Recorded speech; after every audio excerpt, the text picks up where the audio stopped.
hela amepata wapi?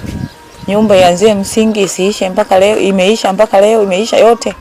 Kila kitu ndani, mimi nikatoka mle kwenye vyumba viwili vya nje vile nikahamia mle. Naendelea kuweka, nakuja nafungua tipote anakojoa. Akikuta umeweka maji chooni, anavua nguo zote anajisaidia mle kwenye maji. Naitwa Veronica Osimasi. Ni mzaliwa wa Shinyanga.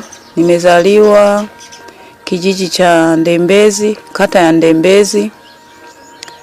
Hapa Dar es Salaam nilikuja 2011. Nilipokuja nifikia kwa ndugu yangu, tukawa tunafanya kazi sehemu wanaotengeneza rasta.